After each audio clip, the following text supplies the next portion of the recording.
Hey, this is James, the non-professional, back with another episode of Draw, Draw, Draw. And today we're doing a unique, I guess, sort of rendition of Elsa from the movie Frozen. I didn't want to do the cartoon. I was going to put a cartoon of Elsa, a drawing of cartoon Elsa on the kids channel that I have on this YouTube channel, or the kids playlist that I have on this YouTube channel, but it didn't look good in cartoon, so I wanted to draw Elsa, and so I decided to do in comic book form, a la J. Scott Campbell, who does all those fairy tale fantasies where he takes classic cartoon characters and he draws them in comic book form. So, anyways, we're in the roughs, and as you notice, I'm gonna do roughs in blue line. What blue line is it's called non-photo blue for those who are using traditional pencil and papers as opposed to a tablet like I'm drawing on here. And the reason why you do blue line is so that you can make the distinction between your lines, which are done in the gray pencil, and your roughs, which are done in blue line. And then when you go to photocopy it or you scan it, the blue line shouldn't show up. It's called non-photo blue for that reason. And the reason why I started doing this is because I didn't want to leave out those people who are working with traditional mediums like pencil and paper and inks, so that we're all on the same page with regards to these tutorials. So anyways, we're in lines right now, and so you want to keep your lines super tight, and let's pin down those definitive details that we established, these concepts that we established in the roughs. And you see that fist there on her right hand. You're gonna see me do that thing over and over and over again because I couldn't get it right, so I had to keep reverting back to the roughs, erase, and then do it over again. Because again, roughs is where you play around. Roughs is where you experiment until you finally get what you want, and then you come back through and you pin it down with hard lines.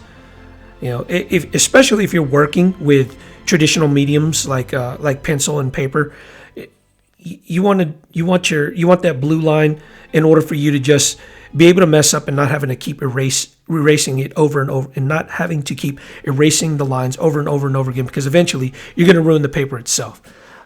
Even if you're working with a heavy-weighted Bristol board paper, the more you erase, the more those lines are gonna show up, and then the paper is gonna wear thin, and you just don't want that, especially when you're inking on traditional mediums, because once you try to ink on areas of the paper that's worn down, you're going to get what's called bleed. It's going to sort of soak into that worn down area, and it's just going to sort of bleed out, and your lines are going to be fatter than you want to be, and more crooked than you want it to be.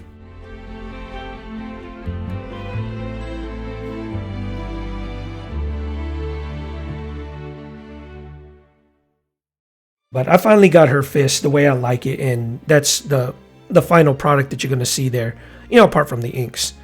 And of course we got those shards of ice, shooting off from her hands, projectile ice shooting from her hands. She's more of like a warrior Elsa in this one, as opposed to just, Queen Elsa in the other ones. And those, I guess it's sort of a see-through sort of cape, and it's not like a traditional cape. It actually attaches to the back of her shoulders, like around the shoulder blades, and it just goes down in these big loops. You got two of them, and I guess that was traditional garb for that era or that culture. I don't know. So anyways, I'm gonna do her dress. It's basically where the actual dress ends is sort of a zigzag line, and then you have these sort of diamond shapes that sort of that pull apart as it goes down along her waistline there.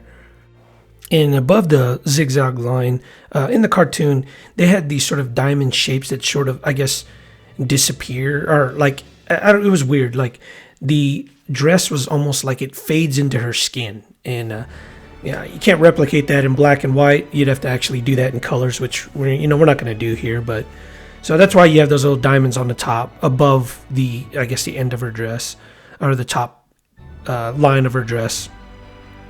All right, so we're in inks, and we're keeping our lines super tight. So with Elsa, You want to draw her eyes fairly large because in the movie, her ordination happened, her queen's ordination, I guess, happened when she was like 18 years old.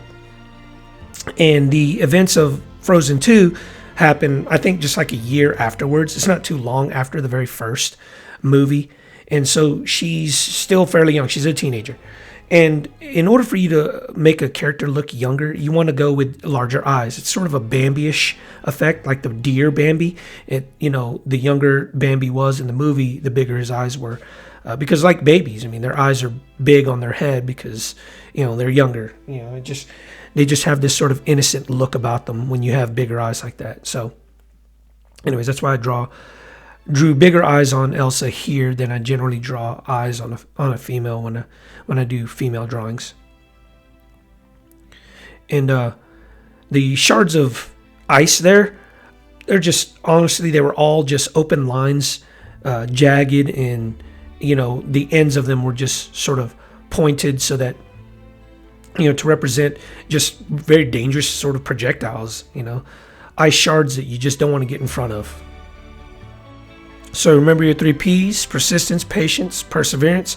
That's how you're going to mature in any endeavor.